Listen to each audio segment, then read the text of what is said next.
Polytron speaker aktif.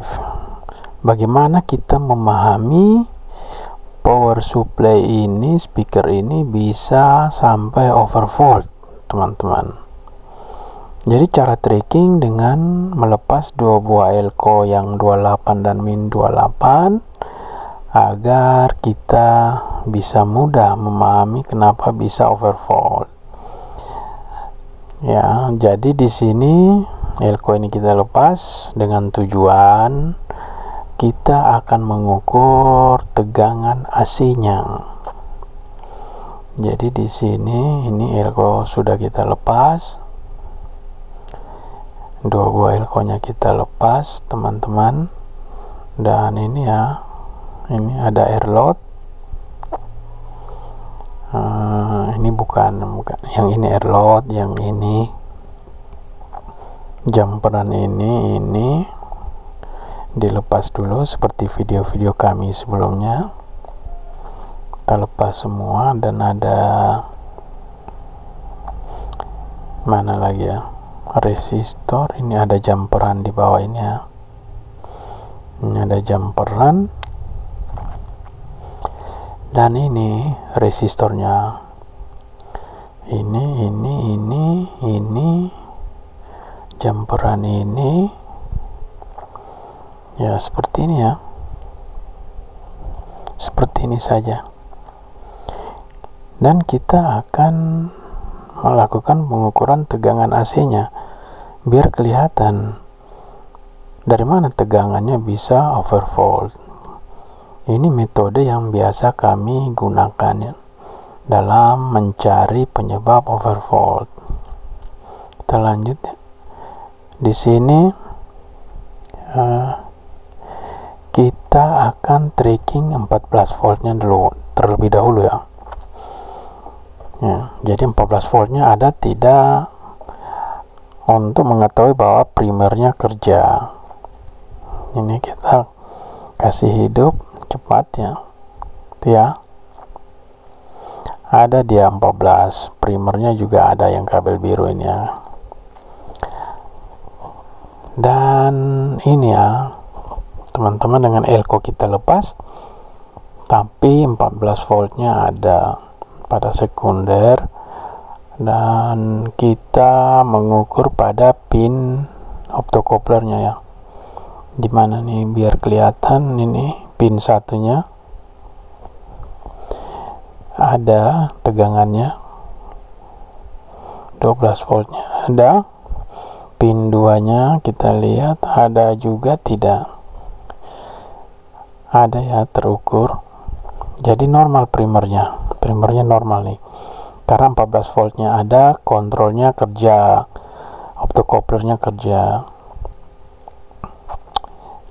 Dan ini kan dengan elko dilepas membuktikan bahwa sekunder tetap bekerja ya, yang 14 volt itu ya. Ini dengan bagaimana bisa overvolt ini ya, pasti di rangkaian primer, sekunder, amplifier ini ya, di bagian-bagian ini saja. Kita pasang lagi, mau ukur AC-nya dulu, AC-nya kiri dan kanan ya, 28 dan min 28 itu ya, akan saya hidupkan. Tegangannya tinggi sekali kan teman-teman, kita lihat yang ini skalanya kebesaran. Supaya ini saya perbaiki dulu, kita lihat muncul yang itu kebesaran dia. Kenapa ya kebesaran? Tidak nampak. Kalau yang ini nampak ya, tegangannya nampak. Kalau kita kasih hidup sesaat tuh langsung nampak skalanya besar. Kita lihat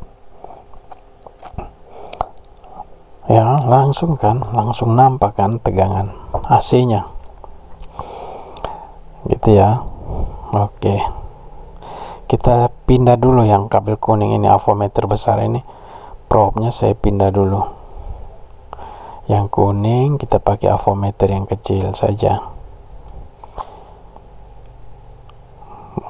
agar kelihatan skalanya. Beda kan nanti. Ini ya, yang kuning ini sudah ke AVO, yang biru ke AVO yang besar. Kita kasih hidup dulu. Langsung 69 teman-teman. Tuh ya. Kok bisa 69? Karena memang AC-nya demikian. Jadi yang mengatur tuh bagian sekunder. Primernya bagus nih, bisa mengeluarkan. Primernya ini yang harus, sekundernya ini yang harus kita perhatikan di sini ya. Ini ya teman-teman, di sini sirkuit sekunder ini harus lihat karena AC-nya ada. Ini ya. Yang ini saya kasih hidup sesaat. Kalau cepat-cepat gitu dia ada 40 kan, 53 gitu. Nah, jadi teman-teman, kita dari sini kita akan tahu dari mana itu bisa sampai overvolt kan, tegangan yang tadi kan, yang kelihatan tadi kan di avometer itu. Cuman avometer ini skalanya kebesaran sehingga tidak bisa tampak dua-duanya seimbang gitulah. Jadi ini metode kami teman-teman dalam mencari penyebab kenapa overvolt itu dari mana kan. Kok bisa tegangannya sampai 40, 37 kan gitu ya, di atas dari 28. Ini sudah saya perbaiki, saya mau coba lagi nih. Nah itu ya, tuh 44, tapi yang besar ini loadingnya lama gitu ya. Dia loadingnya lama, responnya lama, bukan loading, responnya lama. Kelihatannya seperti ini. Jadi inilah, pakai, jangan lihat yang kecil, yang AVO besar ya, AVO kecil saja lah, AVO yang ini saja. Saya kasih hidup, kita lihat penampakannya. Nah sampai 47 kan begitu, 37, 54 gitu. Jadi kalau dia membuang di saat 47, ya otomatis dia keluar 47 volt. Ini kurang presisi dia. Begitu teman-teman ya. Ini saya kasih hidup, kita lihat. Yang ini tidak usah kita lihat lah, lihat yang ini, yang kecil saja. Kita lihat cepat dia membuang ya, dua-dua ini membuang ya. Nah kalau dia 47 dia membuang ya, otomatis 47 dia buang 47. Jadi kita ukur 47 volt begitu ya. Jadi dengan metode ini ya, elko dilepas ya, elko nya kita lepas dan kita akan mengukur tegangan semua. Jadi masih seperti semula, komponen-komponen ini kita lepas ya. Elko ini, jumperan-jumperannya, resistor ini kita lepas juga, resistor, airload ini lepas. Nah airload ini yang mengatur, ini ada jumperan di situ, kelihatan kan? Airload ini yang akan mengatur pembuangannya cepat. Pas 28 dibuang, pas 28 dibuang gitu ya. Gitu teman-teman. Jadi prinsipnya seperti itu yang kami ketahui. Kalau airloadnya nilainya membesar, jelas dia membuang lama gitu ya. Ini ada dioda-diodanya nih ya, ini dioda positif, dioda negatifnya. Yang ini ya, keluar ke elko itu, dioda-dioda ini. Jadi kalau dia membuang di saat tegangan tinggi 40 ya, 40 dia simpan, dibuang. Jadi pas saat 40 dia buang. Jadi elko-nya terisi 40. Seperti itu misalnya. Ini ya.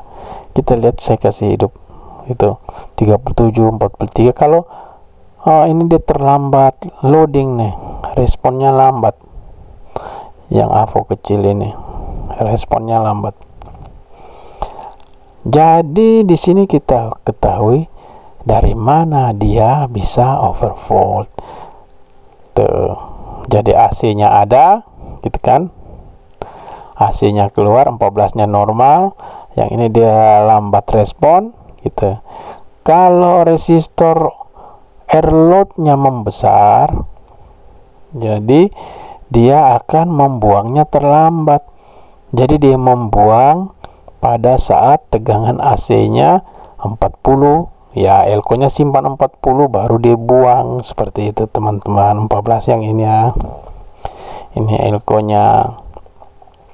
Jadi biasa kalau sudah 40 elko-nya mendingan kita ganti, jangan sampai sudah sampai konsumen bulan depan rusak lagi, gitu kan.